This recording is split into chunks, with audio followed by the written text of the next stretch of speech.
Welcome to our second episode, our second go-round with the Unapologetics podcast. We are back again. I've got Ryan here with me, which will always be the case. And then we've got Pastor Gary Russell with us as well today. He's joining us to jump into this topic. He's got a lot more ministerial experience than we do. And so today, as we kind of dive into the topic of the fivefold ministry and how that is seen and viewed in the church, the good and the bad of that, we thought somebody who has some pastoral experience would be good to have join us. So Pastor Gary was kind enough to do that. And I will let him introduce himself and tell us a little bit more about his background.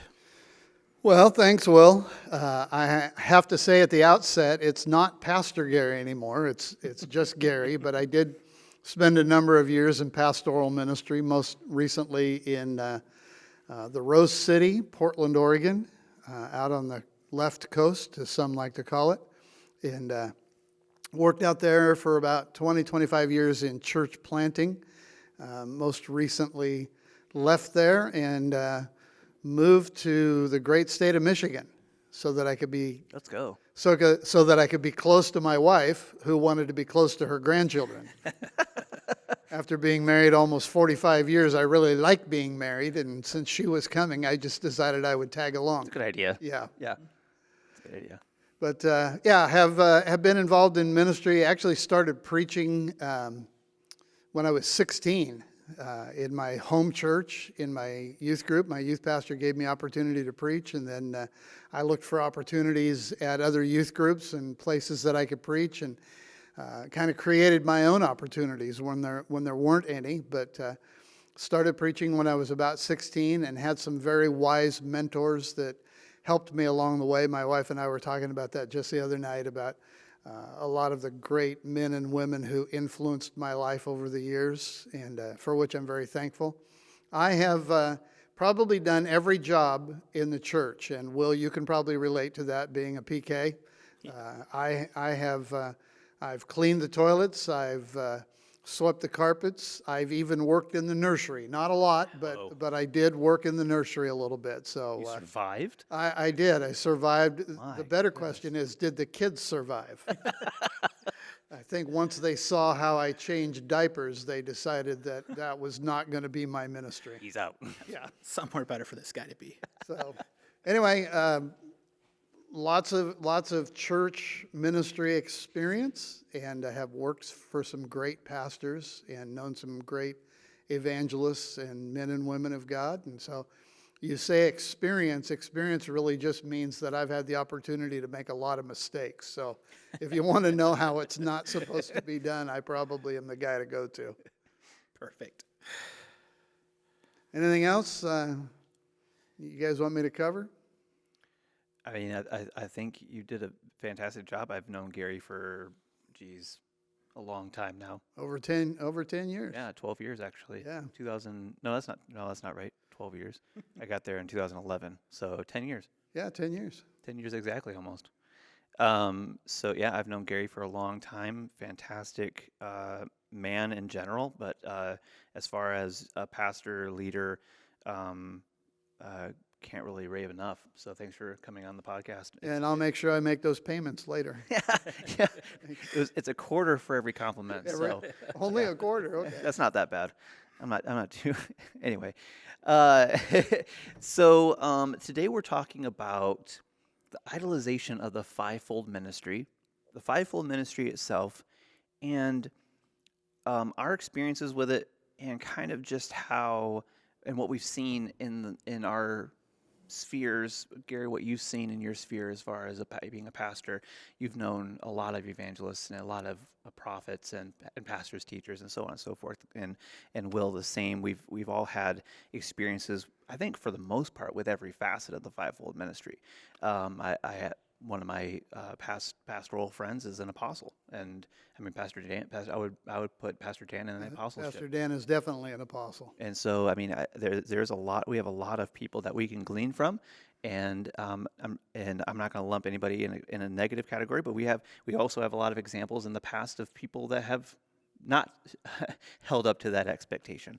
So let's get started with that. And so idolization of the fivefold ministry, and I'm just going to quickly unpack that a little bit just from my own personal experience, is that I think when I talk about the idolization of the fivefold ministry, is that the congregants, the people that are following that individual, put that individual on a pedestal. They put him really, really, really close to God.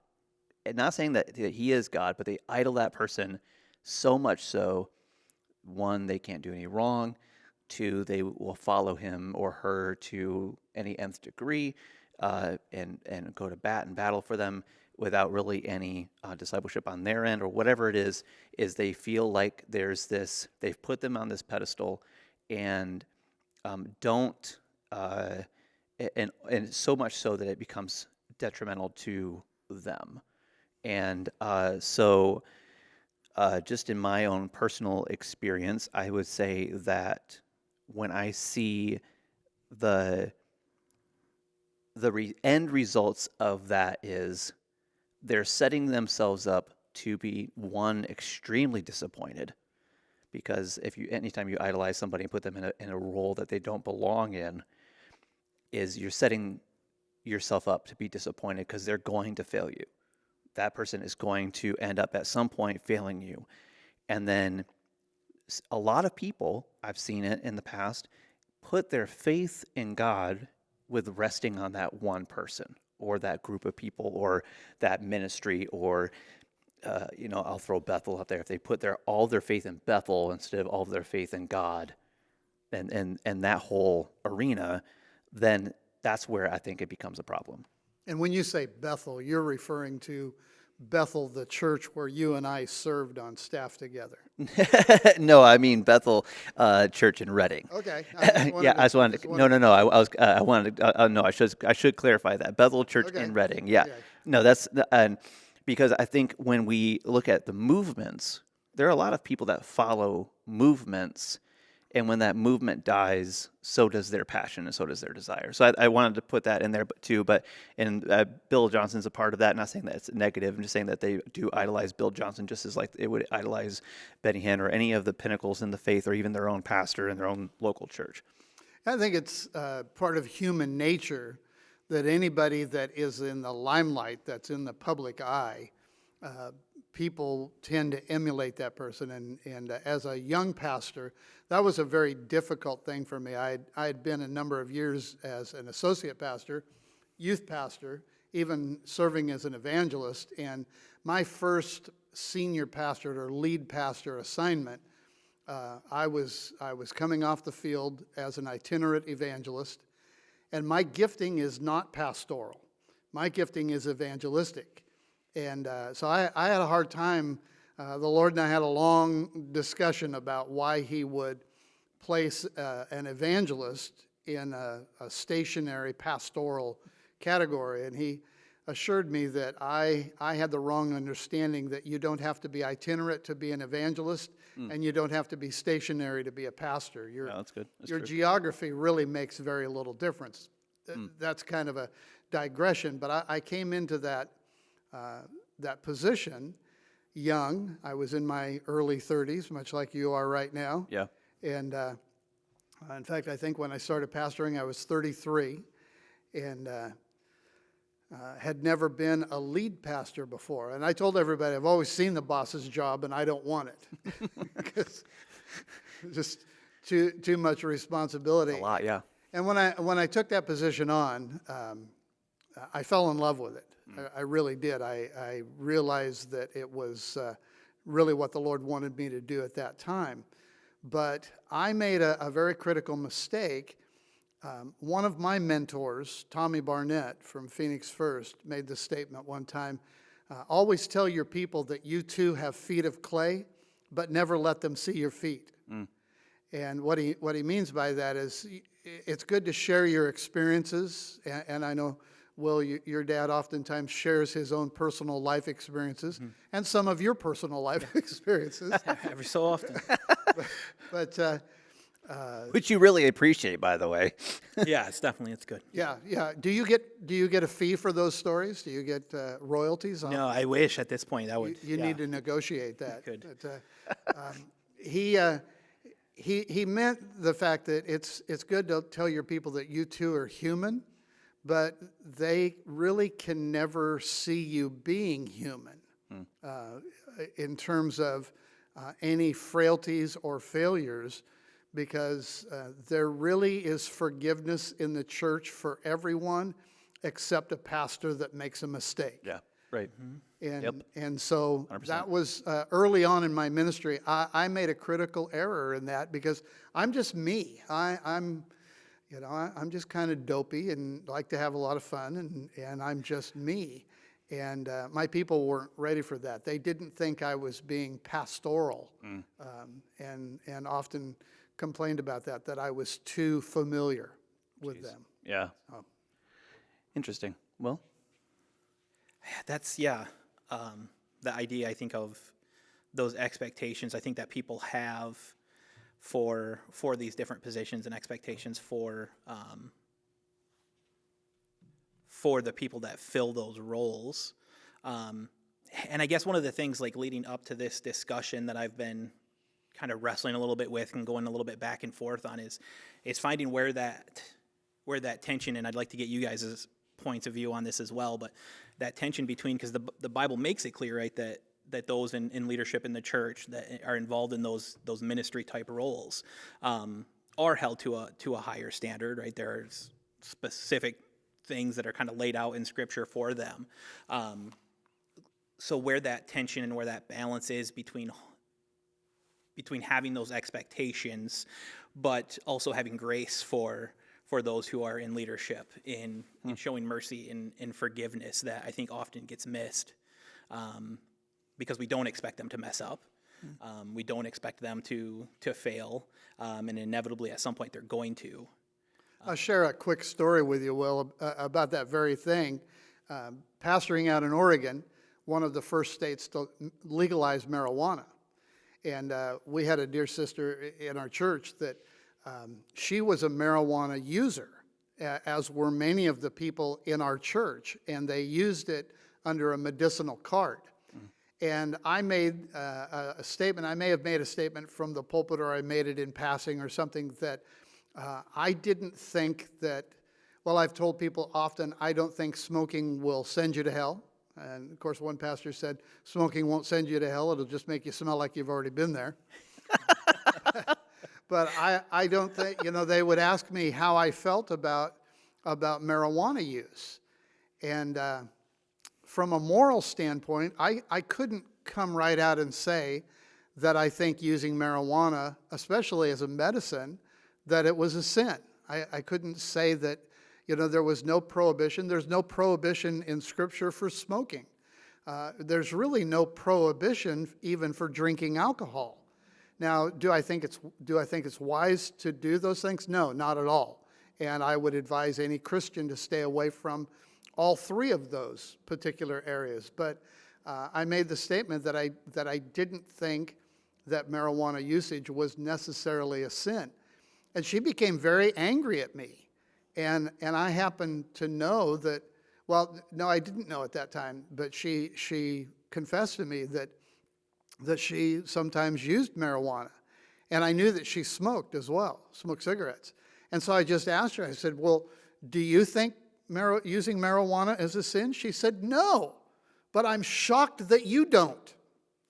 Huh, interesting. That she was holding me to a different standard, like you're talking about, that's interesting. than she was holding herself to. She was angry at me that I didn't think it was a sin, even though she didn't think it was a sin. Oh, that's interesting. So the thing that I'm reminded of is is Moses. So they had Moses on this pretty high pedestal. Right. The Israelis had him really up there. Yeah. And so much so that when it came to their relationship with God, they said, no, Moses, not us. You handle this whole God thing. Like, you talk with God, you hang out with God, all this other stuff. We're going to go here and hang out with idols. We're gonna do our own thing. We're gonna make our own calves. We're gonna do our own thing. You, on the other hand, you do the spiritual stuff for us. Yeah. And I think that's the problem. I think that's where a lot of that is they put congregants put a stock in their so much stock in their pastor that if their pastor's fine and I'm attending church, therefore I'm fine. Well, and Moses did the thing that is, I think it's just critical for anybody in ministry. He made this cardinal mistake. He began to believe his own press. Right. And, he came down from the mountain and his face was glowing, so much so that the people said, we can't stand to look at you, so cover your face.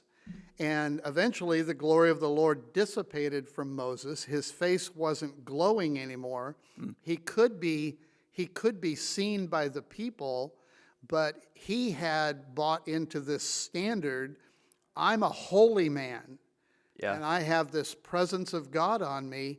I can't disappoint the people. And I think, I think a lot of it has to do with that, Ryan. I think pastors really, we tend to be people pleasers in a lot of ways. Yeah. Most pastors, most public figures are probably pretty insecure people, and we want people to think well of us. I mean, we want the church to do well, so we want people to come into the church, and if they don't like us, they're not going to come to church, and so we feel that, and so we don't want to disappoint people. And I think trying to live up to people's expectations really creates a lot of pitfalls for pastors. Yeah, I think there's definitely just this weight that comes with, and we're talking about pastors, and obviously we're talking about all the ministry positions here. But growing up in a pastor's home, you can certainly see that weight that was on my dad for things to be a certain way, and trying to live up to those expectations that people have in.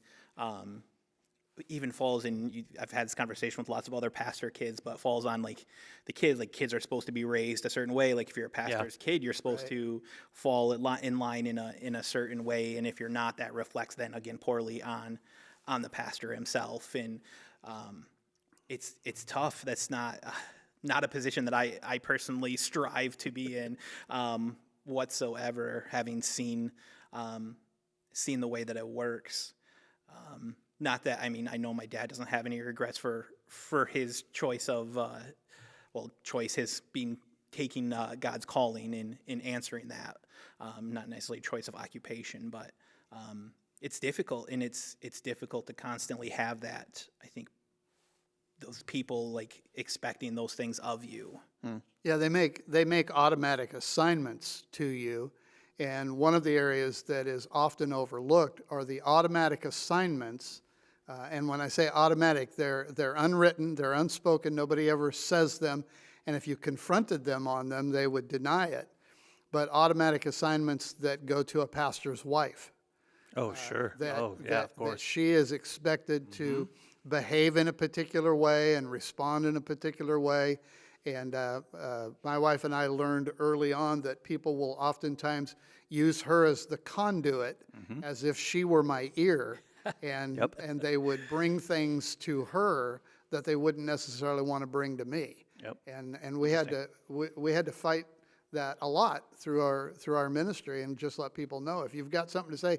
My wife and I don't spend a lot of time together as pastors, and I'm sure, Will, your parents probably don't see each other. There are weeks they probably don't see each other than just say good night. It was nice hanging out in the same room with you. Or they see each other plenty, but there's no interaction one-on-one.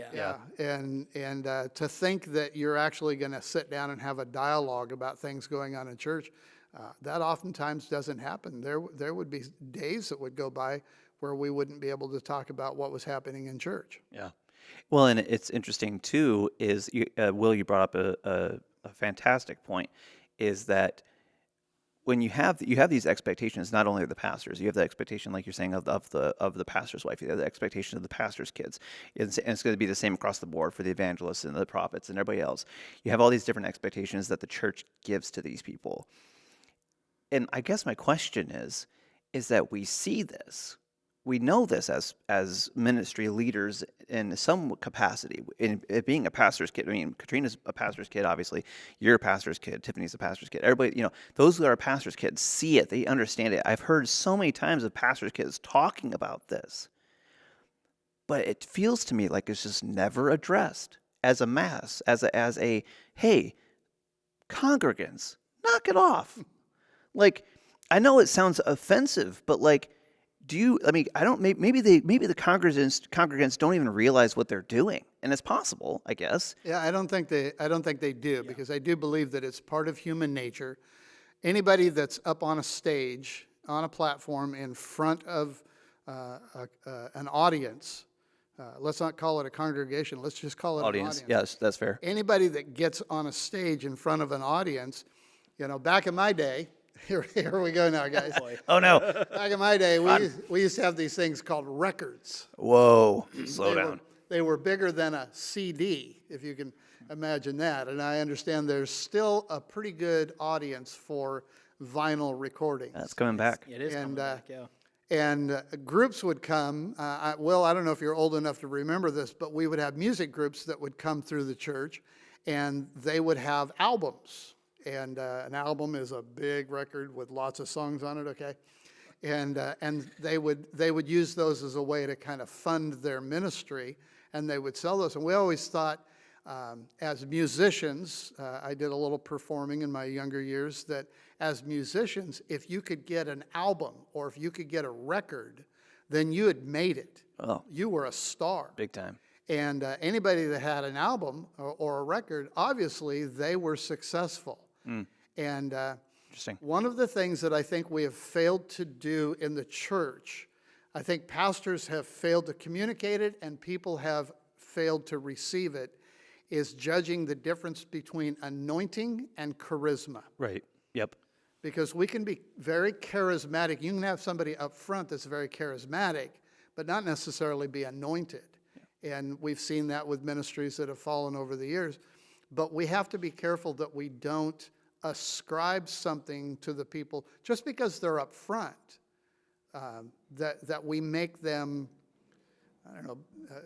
more important or better or more spiritual, or, and you see it in church with people that will be used in ministry, in spiritual gifts, tongues, interpretation, prophecy, those kinds of things, that just because you're used in one of those, that doesn't necessarily equate into maturity or into character. And I think we've done a poor job teaching character in the church. We've been very spiritual, but we haven't taught character.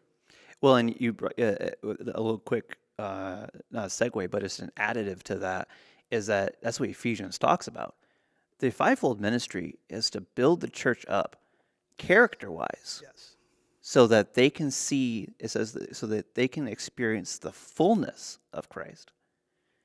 Like, that's the job of the fivefold ministry, is to build character in the church, build maturity in the church, so the church can see the fullness of Christ. And this is probably, Ryan, where I'm going to diverge from a lot of my colleagues. Yeah. Because I don't necessarily believe in the idea of the pastor setting the vision, I believe the pastor sets the vision, but I don't believe the pastor should outline the ministries. I don't believe the pastor should say, we're going to have this ministry or this ministry or this ministry, and then try to recruit people into that. And so many pastors are just recruiters into the ministries that they have established. What you're talking about is that the man of God should be raised up to be thoroughly equipped for the work of the ministry. Man or woman of God, excuse me. Yeah.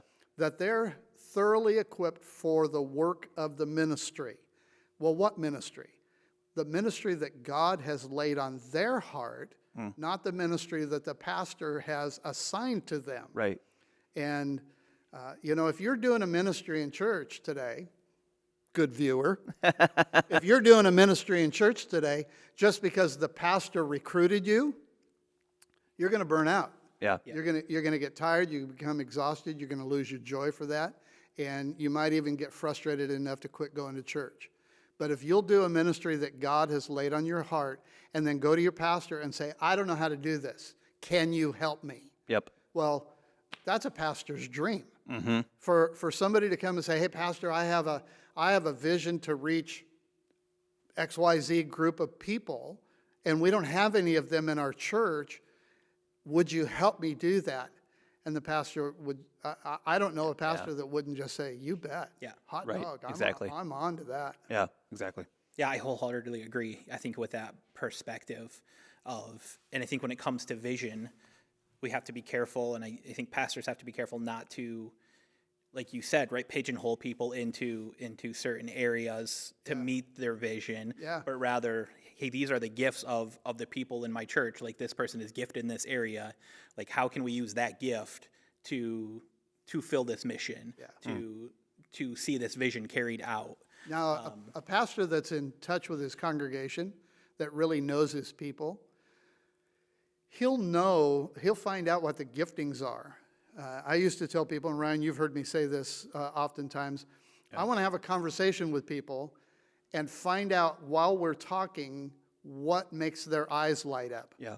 When their eyes light up, I know where that person is supposed to go and what ministry they're supposed to be in. We may or may not have that ministry already going. A good example, we had a lady in our church. Well, I have to back up. We had a fellow in our church who was a part of a teen challenge ministry. And he came to church and he was just saying, Pastor, I don't know what to do. I said, well, John, what would you like to do? He said, I've always loved to cook. I just thought if I could make a meal for people at church, that would just be the greatest thing. And I said, well, let's do that. What do you think it would cost? We had a small little group of people. I said, what do you think it would cost? And he gave me a menu and a budget. And so we put some money together and started this meal. Well, John ended up not too long after that leaving the area. And we had all these people that were coming to church. And the design of the dinner was, because we met on a Monday night, we would have a meal just before service to make it easier for people that were coming from work to be able to come and have a meal and then go on into church, just kind of ease the burden on them. And so John left, but we had all these people who were now dependent on this meal. And I had a lady in the church that I just knew that she would be great at it. I had no idea how great she would be. And we were feeding maybe 12, 15 people a week. And so I asked her if she would take it on. Well, she would always say, well, I don't have a ministry. I don't do ministry. I just work. I support my husband. He does ministry, and I just work. She was in real estate. And she took this ministry on and blew it up. Wow. At one point, we were feeding almost 100 people a night. Jeez. Every week. That's amazing. And she was bringing in, we were having filet mignon and prime rib and Malibu chicken. Where's she at now?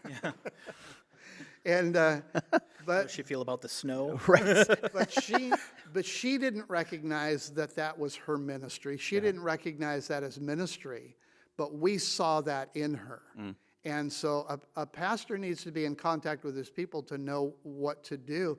But, that comes from being involved with them, walking with them, being a part of their lives, and listening to what they talk about, listening to what lights their eyes up. And so it feels like maybe we've gone down a little rabbit trail here, Ryan. That's okay. From your original. No, it's context, fine. but when Will was talking about that, I thought, that's exactly what right. we as pastors need to do. And the viewers don't realize that this is take two of our podcast, but I've been thinking about this, Ryan, since our last time together, that there's a difference between ministry offices and ministry gifts, and then gifts of the Spirit, gifts of the Holy Spirit. The gifts of the Spirit are supernatural endowments. Ministry gifts are things that God placed in us when we were born. They're part of who we are. They're part of our personality. And then those ministry offices, those are gifts that Jesus gave to his church. And Ephesians tells us that he gave these gifts. And so every pastor, every evangelist, every apostle and prophet, they are God's gift to the church. Now, deacons, those servants, and I'm not talking about board members. There's a difference between a board member and a deacon. A deacon is a servant. Stephen in Scripture was a servant. And those deacons are the servants that the church gives back to the pastor to help him or her so that they don't have to go serving tables, as Acts tells us. Right. And so those servants, and you can have a vast array of servants in the church if the church would begin to understand they can serve their pastor by giving servants back to do the work of the ministry. Yeah. And it becomes this beautiful symbiotic relationship that goes on in church if we forget about who gets the credit and who gets the power. Yeah. The interesting, when I was a part of the bigger church, I'm not going to actually name the church, but I was part of a bigger church a while ago, and the dynamic of the staff, we're talking about this, is that the staff had their own, obviously you had the youth pastor, children's pastor, all the different pastors and ministry leaders and so on and so forth. And the head pastor said one time in a meeting to everybody and said, the people that are serving in whatever ministry you're a part of is a blessing to you. Mm-hmm. It's not that they're serving your ministry or your calling. They're not serving what you want to do. It has nothing to do with what you want to do. It has everything to do with their heart and passion and desire for what they want to do for God. Yes. And that's awesome. And that was and that's phenomenal. When I heard that, I was like, see, that's respecting the people that are part of your church. Understanding that they aren't there to serve Ryan. They're not there to serve that lead pastor. They're there to serve God. Yeah.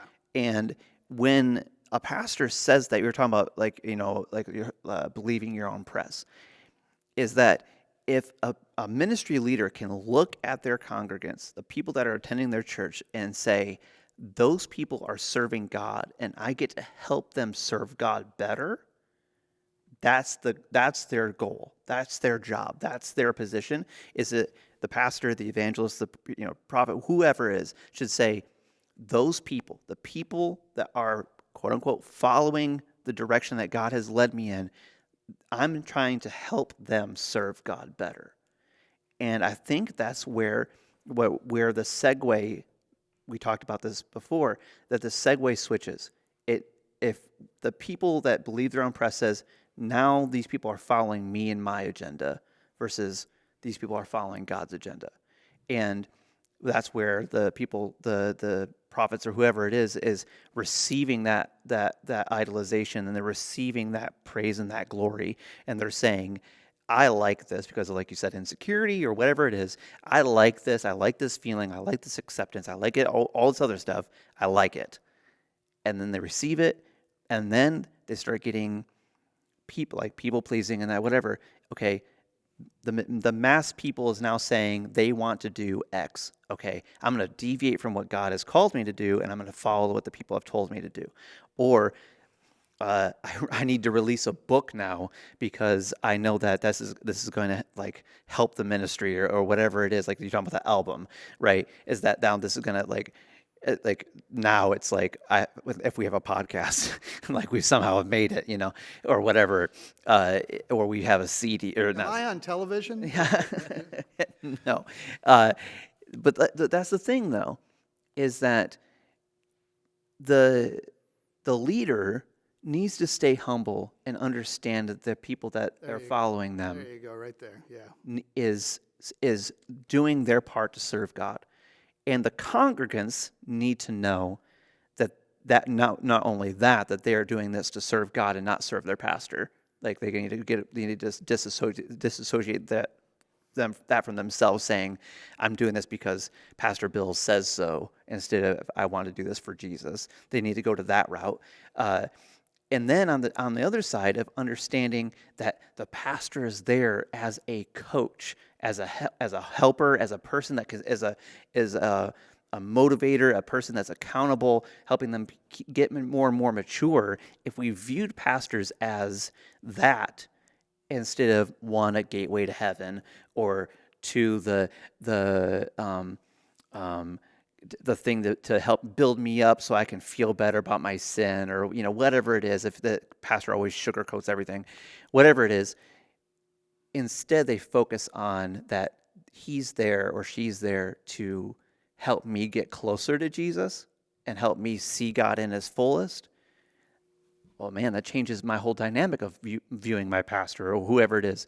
If a pastor, prophet, evangelist, teacher, apostle isn't leading you and getting you closer to Jesus, he or she is not doing their job. Right. And you use that example of being a coach, and I think a lot of times we think that the pastor is the only one that can be the coach. You and I have a very good evangelist couple friends that were a part of our church in Portland, and I won't mention their names just because I don't want to embarrass them, because I know that they're extremely humble people, and it would be hard for them to hear, for other people to hear their names, but I want to just brag on them a little bit about the fact that when they would visit our church, people loved to have them come to our church, because whenever they were there, they made you feel better about being there. They made you feel good about being in the room. They made you feel good about who you were. They made you feel good about being the kind of Christian that you were. And they brought out the best in you. And I think of coaches like Phil Jackson of the Lakers, which, by the way, I hate the Lakers, but that's okay because I'm a diehard Blazer fan. But Phil Jackson was a phenomenal coach because he was able to bring out the best in his players. Coach Belichick, I think we can all agree that we hate the Patriots, okay? But Tom Brady always said that the thing about Coach Belichick is that he was the kind of guy that would bring out the best in you. And that's what I think a pastor or an evangelist or an apostle or a prophet, I think they would do. And it really, Ryan, like you were talking about, it's a double-edged sword, because I'm going to brag on my wife a little bit. Sure. Why not? Because when we took the position in Portland at the church there, I would refer to her as Lady Gail. Now, you need to know that caused no small amount of grief in our home, because she did not want to be referred to as Lady Gail. Yeah. But I told her that I was referring to her, first of all, as Lady Gail, because to me she is a lady. And I wanted the people in the church to see that I, as their pastor, honored and revered my wife as such. And I referred to her always as Lady Gail. She was the first lady of the church, just very much like your mom is the first lady at your church. But if you were to try to refer to your mom as Lady Sharon, I'm sure there would be a lot of kickback. That would not go over well. Because of the fact that they carry a very humble spirit. Yeah. And that is a good thing. That's the way it's supposed to be. Every pastor, every evangelist, every public figure in church should be honored, because the scripture says that those that serve well are worthy of double honor. Right. They should be honored by the people in the church. They should be honored by the congregants and by those that they serve. But they should also receive that as a sacred trust. Mm-hmm. Every gift, every kindness, every card that I was ever given while serving in a ministry capacity, to me, it's the most humbling thing in the world, because I don't feel like I'm anything special, and the fact that these people appreciate what I'm doing. The hardest thing in the world for anybody to do is to receive a compliment. Yeah. It's true. It doesn't matter whether you're a pastor or whether you're a layperson. It's the hardest thing in the world to do. And so pastors need to learn how to receive those compliments, but then don't expect them. Yeah. Don't expect those compliments to be there, but honor them when they do come in, and don't diminish them. No. It's very important that we don't diminish the blessings that people are bringing our way. But at the same time, we can't expect them. We can't, again, it's part of not believing your own press, whether it's good or bad. Yeah. and receiving that from people. So it really becomes kind of a delicate balance between honoring those that are serving and those that are serving receiving that honor without becoming inflated in it so that it reflects back. I think of the term gracious.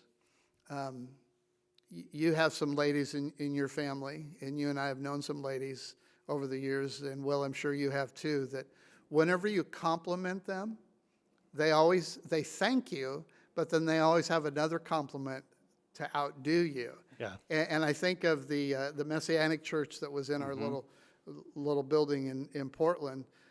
Rabbinite told me one time that in Jewish custom, it's expected to return the blessing, but then add a blessing to it. Yeah. Wow.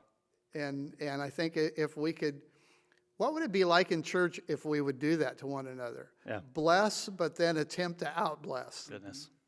And I think boiling it down and really compressing it and saying, okay, what should both sides of the aisle do? What should both sides, like the past, what should the fivefold ministry do, and what should the people that are following or that are listening to them, what should they both do? I think that's, you said it perfectly. Honor them. Yeah. Honoring each other is huge, because if we can learn to just honor each other and say, hey, you're fantastic at what you do, like you're a blessing in who you are, what you're doing, what you're attempting to do. I can't tell you how many times I want to honor the person that's helped me so much. Like, I've had tons of pastors in my life that have been amazing examples of God. Yes. And I want to honor that, because there's nothing wrong with honoring. Putting somebody on a massive pedestal and making them more than what they are, yeah, okay, that's probably wrong and not the best for you. But there's nothing wrong with elevating somebody and saying, you're amazing. Like, here's a blessing. Whatever you feel like out of your heart to admonish that person, wonderful. I think that's great. I don't think there's anything wrong with that. And I think that's the crux of the matter, is that I just want all believers. It doesn't matter what position you're in. If you're in a high, quote unquote, higher up anointed position, or you're changing the trash out of in a bathroom, both of you should be honored to the same degree. Right. And that's where I think that's what it really boils down to. And what I think is the solvent to this problem is that if the fivefold ministry would honor the people, and if the people would say and still revere and give honor and respect to those that God has appointed, I think we'd be in way better shape. And not expecting to be honored. Right. Yeah. Exactly. So that it becomes true honor. And I think of Gary Smalley in his book on the 5 languages of love. Oh yeah, yeah. Talks about I think it was on the video series that he produced, that honor, and he had an illustration where he brought this Stradivarius violin and Beautiful. This violin was a beautiful violin worth over $150,000. Yikes. And you could hear everybody in the room go, Yeah. and that's literally what honor is. Honor is going, wow, It's amazing. I get to be your husband. I get to be your father. I get to be your parishioner. I get to be your pastor. And, I'm sure we're probably getting close on time, Ryan, but if you got time for one more story. Yeah. When I was a boy, I was a teenager. My dad owned a mechanic shop. And he had a fellow that would come into the shop on a regular basis, and he would come in really just to talk, just to kind of hang out. He liked my dad's company, and they developed a friendship. And this fellow had a wife that wasn't feeling well, and she was having some serious medical issues. And he didn't come in one time for several weeks, and it was pretty regular for him to come in on a regular basis. And he didn't come in, and then he came in, and he said, my dad said, "Man, I've missed you. Where have you been?" And he said, "Well, my wife is very ill," and he said she passed away recently. And of course, my dad was very sorry for that. And he said, "My wife grew up in England, and she grew up in a time when the king was still there. And when she was just a little girl, they heard that the king was coming to her town. He was on a tour, and he was going to come and visit their little village. And so the time arrived for the king to show up, and he was in a meeting room, and everybody was there, and they were all gathered around. And she was just a small little girl. She was trying to peek her head in. You know how kids do. They try to, seems like they can squeeze into the tiniest little spaces. Right. And so she was trying to do that, but she couldn't see the king. And all of a sudden she felt two hands around her waist, and this giant of a man, this very tall man, he was head and shoulders above everybody in the crowd, picked her up and put her on his shoulders so that she could see the king. Wow. And this fellow with tears in his eyes looked at my dad, and he said, that became my wife's motto, that she wanted to live her entire life repeating that event, lifting people up so they could see the king. Yeah, that's amazing. And I think your question was, what do we do with it all? We point to Jesus. Yeah. If we don't point to Jesus, we're just a club. Yep. We're just another social organization, just another civic service, a good one, but another civic service nonetheless. But we have to point to Jesus, and if we don't point to Jesus, then we're not fulfilling our real calling. So, Amen. That's my story. I'm sticking to it. That's awesome. Well, I think that we can honestly say, probably pretty easily, that we covered all the bases and we have figured out all of the problems. Solved them all. We solved them all. Solved them all. We solved them all. Come to us. Yeah. My book is coming out soon. My album is coming out, yeah. I'm cutting an album. Yes. Well, if you enjoyed the Unapologetics podcast, make sure that you like and subscribe to our YouTube channel. And you can follow us on Facebook for all of the updates, what's going on, who's coming on next, who we're having on the show, and the next topic. You can also listen to us on Apple, Android, and of course, Google Podcast. Boy, Google's a monster there. If you have a Google or Android phone, you can download the podcast app and listen to us there. And for Apple, obviously, you can use Apple Podcasts and listen to us there. Unapologetics Podcast.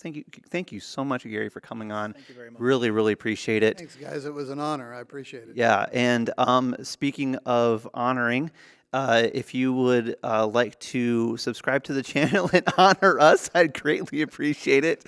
Just a little bit of a plug there. But God bless you guys. Thank you so much for listening, and enjoy the rest of your day.